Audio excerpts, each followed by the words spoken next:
Hello guys, this is Abid Malik and today I will be discussing the history of the Jammu and Kashmir. As you guys know, and the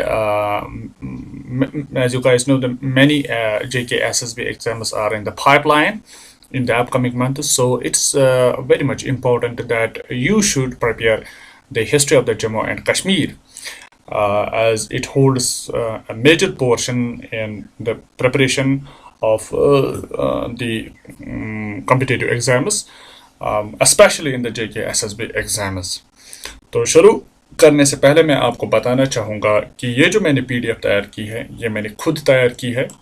many books और many lectures जो कि online lectures होते हैं उनको consult करने के बाद मैंने ये तैयार की है। और मैं ये दावे के साथ कह सकता हूँ कि जो पॉइंट्स मैंने इसमें इंक्लूड किए हैं आपको वो किसी भी बुक में नहीं मिलेंगे। किसी भी बुक में मतलब एज ए कम्पैक्ट वो आपको किसी भी बुक में नहीं मिलेंगे। तो इसलिए मैं कहूँगा कि अगर आप इस पीडीएफ को क्रैम करेंगे, अच्छे से पढ़ेंगे पूरी तरह से विद फुल कंसंट्रेशन के साथ, तो एंशंट कश्मीर तो पूरे कश्मीर में जो इसकी हिस्ट्री है, जम्मू एंड कश्मीर की हिस्ट्री है, तो इसमें से एक भी क्वेश्चन आपका मिस नहीं हो जाएगा। तो ये मैं दावे के साथ कह सकता हूँ। क्लियर? तो शुरू करते हैं, ज़्यादा वक्त ज़ाया न करते हुए। तो लेट अस बिगिन। आप जैसा कि आप सभी जानते हैं कि मतलब जो हिस्ट्री है किसी भी प्लेस की हिस्ट्री, तो यूजुअली उसको हिस्टोरियंस तीन हिस्सों में डिवाइड करते हैं, तीन पार्ट्स में डिवाइड करते हैं। सबसे पहले है एंशंट कश्मीर, इसके बाद आता है मेडाइवल कश्मीर, तो इसके बाद आता है modern Kashmir, AM, ancient medieval modern. तो ये तो आप सभी जानते हैं, इसमें तो कोई कन्फ्यूजन है ही नहीं। तो शुरू करते हैं एंशंट कश्मीर। तो शुरू करने से पहले एक और बात बताऊंगा मैं कि ये जो history of Jammu and Kashmir है, तो इसको मैं 3 स्लाइड्स में कवर करूंगा। 3 वीडियोस, 3 लेक्चर्स होंगे इसके। एंशंट कश्मीर अलग और इसी तरह से मेडाइवल अलग और मॉडर्न अलग। तो आज हम कंप्लीट करेंगे एंशंट कश्मीर इंशाल्लाह। तो let us begin our journey. तो सबसे पहले आता है एंशंट कश्मीर। तो एंशंट कश्मीर में है आपको इंपॉर्टेंट 4 चीजें याद रखनी है, 4 things that you have to remember. Number first is असल में 4 पॉइंट्स क्या है, 4 पीरियड्स है ये। Number first is Mahabharata period, number second is Mauryan period, and number third is Kushan period, and number fourth is Karkota period. इनके साथ साथ यहाँ पर मैंने लास्ट के 2 के साथ जो है कुशन और कारकोता, तो इनके साथ मैंने अंपायर लगा दिया है और इसके साथ मैंने डायनास्टी लगा दी है। लेकिन ये जरूरी नहीं है, आप सिंपली क्वेश्चन पीरियड भी कह सकते हैं और इसी तरह से कारकोता पीरियड भी कह सकते हैं याद रखने के लिए। आप जैसे भी रखो, याद रखो, चाहे कोई भी ट्रिक यूज करो, लेकिन याद रखिए आपको इसे क्रैम करना है। तो शुरू करते हैं। महाभारत पीरियड जो है, इसमें जो इंपॉर्टेंट है, रेलेवेंट टू एग्जाम, बस जो एग्जाम के रेलेवेंट है, मैंने सिर्फ इतना यहाँ पर कोड किया है। बाकी इसके अलावा मैं और भी इंफॉर्मेशन दे सकता हूँ, क्योंकि बहुत सारी बुक्स इसके रिलेटेड मैंने पढ़ी है, लेकिन वो एग्जाम के रेलेवेंट इंपॉर्टेंट नहीं है। तो जो फर्स्ट किंग है यहाँ पर वो है गोनंद फर्स्ट, अकॉर्डिंग टू राज तरंगनी। राज तरंगनी ने कोड किया है। राज तरंगनी, आप जैसा कि आप जानते हैं कि ये एक बुक है, इसको कंपोज किया था कलहन ने। तो कलहन ने क्या किया है, उसने फर्स्ट किंग जो नोट डाउन किया है महाभारत पीरियड में, वो है गोनंद फर्स्ट। बस ये एग्जाम में आता है और आया भी है एग्जाम में। एक बार तो मैंने भी देखा है पिछले कुछ ओल्ड पेपर्स में, और अगर आप शायद देखोगे तो कई एग्जाम्स में मिलेगा आपको। इसी तरह से इसके बाद आता है, ये रहा महाभारत पीरियड। इसके बाद आता है मौर्यन पीरियड। मौर्यन पीरियड में एक ग्रेट किंग थे जिसका नाम था अशोका। अशोका, जैसा कि आप सभी जानते हैं कि मौर्यन पीरियड से ताल्लुक रखते हैं। तो अशोका ने पूरे इंडिया पर अपनी हुकूमत चलाई थी। तो अशोका ने यहाँ पर relevant to JKSSB exam, Ashoka ने क्या किया था, ओल्ड सिटी ऑफ श्रीनगर, जिसको पांडरथन कहते हैं या पुरांदिस्तान कहते हैं, वो फाउंड की थी। क्लियर? उसने शिव टेम्पल एट विजेश्वरी नव बिजबिहारा, वो बिल्ड किया था, शिव टेम्पल। विजेश्वरी जो है उस टाइम अशोका के ज़माने में उसे कहा करते थे, किसको? बेजबिहारा को। कश्मीरी में उसे वेजबिहार कहते हैं। तो अशोका के बाद बस अशोका ने सिर्फ ये काम किया था। अशोका के बाद आए थे जालुका। तो जालुका ने सक्सीड किया अशोका को, और जालुका ने बड़ा काम क्या किया था, उसने वैली को क्लियर किया था मलेशियास से। मलेशियास क्या थे? लूटर्स थे, तो यहाँ पर आते थे, लूट मार कर चले जाते थे। तो इसके बाद आए दामोदर। दामोदर सेकंड, उसने सक्सीड किया जालुका को। और अगर आप देखोगे जो श्रीनगर एयरपोर्ट है इज ऑन द दामोदर करेवा, यानी कि श्रीनगर जो एयरपोर्ट है, जो पैलेस हुआ करती थी दामोदर सेकंड किंग की, तो वो हुआ करती थी श्रीनगर एयरपोर्ट जो है आज के ज़माने में है वहाँ पे। तो वहाँ पर उसका वो पैलेस था, वो सिंहासन था। तो जो आज श्रीनगर एयरपोर्ट है तो वो उसी पर है, दामोदर करेवा, उसकी पैलेस की जगह पे। तो जालुका ने बिल्ड किया था शंकराचार्य, जो शंकराचार्य टेम्पल जो है वो बिल्ड किया था जालुका ने। तो ये रहे दो पीरियड्स, महाभारत पीरियड और मौर्यन पीरियड। इसके बाद आता है कुशन अंपायर। कुशन अंपायर जो है, ग्रेट कुशन रूलर्स कौन कौन से थे इसमें? हुश्का, जुश्का और Kanishka. They were the 3 great rulers of the Kushan umpire.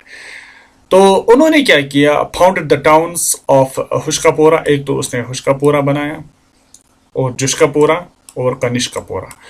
ये सिंपल ही है, आपको याद रखना, सिंपल, इट्स वेरी सिंपल। हुश्का ने हुश्कापोरा बनाया, जुश्का ने जुश्कापोरा बनाया, आप देख सकते हैं यहाँ पर। इसी तरह से कनिष्क ने कनिष्कपोरा बनाया। बिल्कुल इजी है, याद रखना। 3 ग्रेट रूलर्स थे कुशन अंपायर के या कुशन पीरियड के, हुश्का, जुश्का एंड कनिष्का। तो तीनों ने अलग अलग अपने कुछ टाउन्स बनाए, हुश्कापोरा, जुश्कापोरा एंड कनिष्कपोरा। और एक और इम्पॉर्टेंट इवेंट हुआ था, जो 4th बुद्धिस्ट काउंसिल थी। 4 काउंसिल हुए थे बुद्धिज्म के। जो 4th बुद्धिस्ट काउंसिल थी वो हुआ था कुंदलवन। अब ये कुंदलवन है कहाँ? आज के ज़माने में कुंदलवन को हरवन कहते हैं। क्लियर? आज के ज़माने में कुंदलवन को हरवन कहते हैं। तो उस टाइम उसको सुपरवाइज किया था कनिष्का ने। This third great ruler of Kushan empire.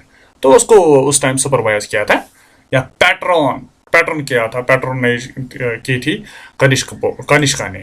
तो कनिष्का ने कौन सा टाउन बनाया था?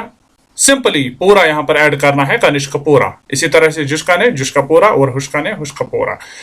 At this council, Buddhism got divided into Mahayana and Hinayana. तो इस काउंसिल में 4th बुद्धिस्ट काउंसिल में जो बुद्धिज्म है, बुद्ध धर्म, वो हुआ था डिवाइड किस किस में? एक तो हुआ था महायाना में और हिनायना में। ओके, तो इसके बाद आता है उसी दौरान जो हुनाज थे उन्होंने अटैक किया था। अब ये हुनाज कौन है, ये मैं आप पर छोड़ूंगा। ये बस इन्वेडर्स थे, तो बीच बीच में इन्वेड किया करते थे वैली को। और इसी तरह से हुनाज जो थे बिल्कुल मतलब उनके एक किंग थे, ग्रेट रूलर, मतलब वो फर्स्ट किंग थे इनके, उसका नाम था मेहरकोला। बस उसका इंपॉर्टेंट बस हुनाज जो थे उनमें से आपको बस इसी रूलर का नाम रखना है। मे बी कि आपको क्वेश्चन ज्यादा से ज्यादा ये आ जाएगा कि मेहरकोला जो किंग थे, रूलर थे, तो वो किससे बिलोंग करते थे? क्या महाभारत या मौर्यन या कारकोता या कुशन? तो आपको या हुना उसमें एक और ऑप्शन भी दी जाएगी, तो उसमें आपको सीधा टिक करना है हुना, एज ए हुना रूलर थे वो।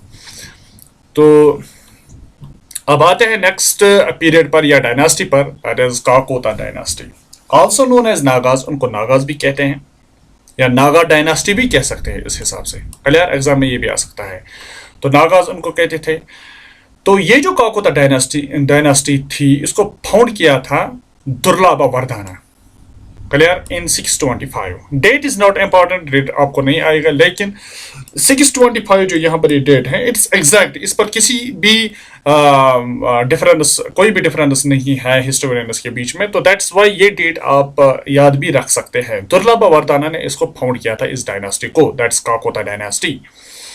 और Hiuen Tsang visited during his reign. Hiuen Tsang जो थे ये एक चाइनीज ट्रेवलर थे, तो एक हिस्टोरियन भी आप कह सकते हैं। तो ये उसने विजिट किया था इसके रीन में। और ये क्वेश्चन भी आया है पिछले ओल्ड पेपर्स में एक क्वेश्चन आया था कि ह्यून सिंह ने किसके ज़माने में विजिट किया था। तो आप ये बता सकते हैं कि ह्यून सिंह ने दुर्लभा वर्दाना के ज़माने में विजिट किया था, उसके पीरियड उसके रीन में विजिट किया था। तो दुर्लभा वर्दाना को सक्सीड किया था प्रताप आदित्य ने, उसको प्रताप आदित्य ने सक्सीड किया। Who founded Pratappura? तो उसने क्या फाउंड किया? प्रतापपुरा। तो प्रताप आदित्य ने फाउंड किया था प्रतापपुरा। तो यहां तक प्रतापपुरा है ये। तो प्रतापपुरा को आज कहते हैं तापर। तापर तो आप सभी जानते हैं कि तापर नज़दीकी में इधर बारामूला डिस्ट्रिक्ट में पड़ता है। तो मैं भी खुद बारामूला डिस्ट्रिक्ट से ही बिलोंग करता हूँ। तो क्रेरी के मतलब अगर आप जो मेन रोड है नेशनल हाईवे, तो नेशनल हाईवे पे ही तापर पड़ता है। बहुत ही ब्यूटीफुल एरिया है। तो प्रतापपुरा जो है उसको अब तापर कहते हैं। तो ये फाउंड किया था किसने? प्रताप आदित्य ने। तो कारकोता डायनास्टी में से एक ग्रेट रूलर रहे हैं, ग्रेट किंग रहे हैं। तो उसका नाम है ललित आदित्य मुक्तापिदा। तो उसने 36 ईयर्स तक रूल किया। ललित आदित्य मुक्तापिदा को आल्सो ये भी कहते हैं Samudragupta of Kashmir, also called the Samudragupta of Kashmir. उसने क्या किया? He broke the power of Arabs in Sindh. जो अरब्स थे, सबसे पहले अरब्स इंडिया के साथ तजारत वगैरह करते थे। तो ज्यादातर उनका मतलब ट्रेड तजारत, वो जो पावर था उस ट्रेड तजारत का वगैरह वो ज्यादा सिंध में रहा करता था उनका जो। तो उसने क्या किया? उसने उनकी जो उनका जो पावर था, उनकी जो फ्रेटर्निटी थी, उसने उसको ब्रेक किया था सिंध में। क्लियर? तो इसी तरह से उसका एक कमांडर भी था, हिज कमांडर इन चीफ, उसका नाम था चांद कोरिया। ठीक, चांद कोरिया। तो उसने क्या किया? ही डिसिल्टेड एंड बंडेड झेलम। दो जो रिवर झेलम है उसने उसको डिसिल्ट किया, यानी कि इसमें जो वो सिल्टेशन होती है ना, तो उसने उसको डिसिल्ट किया, साफ किया। और इसी तरह से झेलम को बंडिंग की। क्लियर? बंड्स बिल्ड किए झेलम के साइड्स में। ही बिल्ड हिज कैपिटल नियर खीर भवानी। उसने कैपिटल बनाया नियर खीर भवानी। खीर भवानी नहीं, बल्कि नियर खीर भवानी। तो उसको कहते हैं प्रयासपुर। क्लियर? प्रयासपुर उसको बोलते हैं, नियर खीर भवानी। तो खीर भवानी आपके लिए क्वेश्चन है कि खीर भवानी जो है ये कहाँ पड़ता है, किस एरिया में पड़ता है खीर भवानी, या किस डिस्ट्रिक्ट में पड़ता है। क्लियर? तो प्रयासपुर जो है, प्रयासपुर जहाँ पर आज शायद एसएसएम कॉलेज जो है वहाँ पे। तो प्रयासपुर का जो लिटरल मीनिंग जो है इस नेम की, that is the city of pleasure. Clear? तो ही build sun temple at Martand. उसने सन टेम्पल भी बनाया मारतंड में, और मटन करेवा। बाबा बूटी वॉज हिज कोर्ट पॉइंट। तो बाबा बूटी जो थे वो उसके कोर्ट पॉइंट थे। मे भी क्वेश्चन आ सकता है कि बाबा बूटी was the court point of which king. तो आप इधर लिख सकते हैं ललित आदित्य मुक्तापिदा। क्लियर? ललित आदित्य मुक्तापिदा को क्या कहते हैं? मशहूर जो फेमस नाम, जो टाइटल इसको दिया गया था, that is Samudragupta of the Kashmir. बिल्कुल इजी है ये। तो ललित आदित्य मुक्तापिदा जो थे उसको सक्सीड किया था। लास्ट कुछ ग्रेट रूलर्स फिर आ गए थे। ग्रेट रूलर्स तो नहीं, वीक रूलर्स आ गए थे। लेकिन उन्हीं में से एक रूलर रहे हैं जिसका नाम है जयापिदा। वो ग्रैंड सन थे जयापिदा। वो ग्रैंड सन थे किसके? इसके ललित आदित्य मुक्तापिदा की। ललित आदित्य मुक्तापिदा के उसका नाम था जयापिदा। तो ये मैं एक्चुअली माउस से मैं इसको राइट डाउन कर रहा हूँ, तो थोड़ी बहुत ये क्लियर नहीं आ रहा है। तो ये है एंशंट कश्मीर। तो इसके मुताबिक आपने जो इन्फॉर्मेशन पढ़ी, बस इतना काफ़ी है आपके लिए। एग्जाम में सिर्फ इतना ही आ सकता है, इसके अलावा नहीं आ सकता। इट्स माई वर्ड आपके लिए। ये मैं प्रॉमिस करता हूँ कि अगर आपने इसको क्रैम कर लिया तो एंशंट कश्मीर में से आपको कोई भी क्वेश्चन आपका नहीं गिरेगा या मिस हो जाएगा। बस आपको सिर्फ इतना याद रखना है। तो it is enough today. Let's we will meet once again. और अगर आपको ये लेक्चर अच्छा लगा, लास्ट पर मैं बताऊंगा आपको, अगर आपको ये अच्छा लगा ये लेक्चर तो आप लाइक ठोक दीजिए फिर, और शेयर भी कर सकते हैं इसको। तो थोड़ा बहुत लाइक शेयर तो बनता ही है भाई। इसी तरह से अगर कुछ भी कोई कमी खामी वगैरह इसमें है, अगर आपको लगता है तो आप नीचे कोट डाउन भी कर सकते हैं। इससे क्या होगा कि फिर आगे वैसे ही फिर उसी हिसाब से अगर आपको लगता है कि स्पीड ज़्यादा हो रही है या और ज़्यादा इंफॉर्मेशन आप प्रोवाइड कर रहे हैं तो वो भी कर सकते हैं, उसको मैनेज कर सकते हैं, लेकिन आप फीडबैक दिया करें। क्लियर? तो बस इतना आपको याद रखना है। इससे ज़्यादा और आपको बस ये पढ़ने की ज़रूरत नहीं है एंशंट कश्मीर में। तो उसी हिसाब से फिर नेक्स्ट 2 स्लाइड जो मेडाइवल कश्मीर और एंशंट मॉडर्न कश्मीर पर पढ़ेंगे, तो उसमें सिर्फ आपको उतना ही पढ़ना है जितना मैं आपको पढ़ाऊंगा उसमें। So this was all for today. So take care guys. तो फिर मिलते हैं कभी। और एक बात मैं बताना चाहूँगा लास्ट पर कि जब ये तीनों ख़त्म हो जाएंगे तो फिर मैं 3 स्लाइड्स का एमसीक्यूज़ में लाऊंगा। फिर एंशंट कश्मीर पर अलग, मेडाइवल कश्मीर पर अलग, और इसी तरह से मॉडर्न कश्मीर पर अलग एमसीक्यूज़ होंगे। तो आप उनको अटेम्प्ट कर सकते हैं कि देखेंगे आपने कितना कवर अप किया है, तो वो लास्ट पर देखेंगे। So this was all for today. Take care, bye.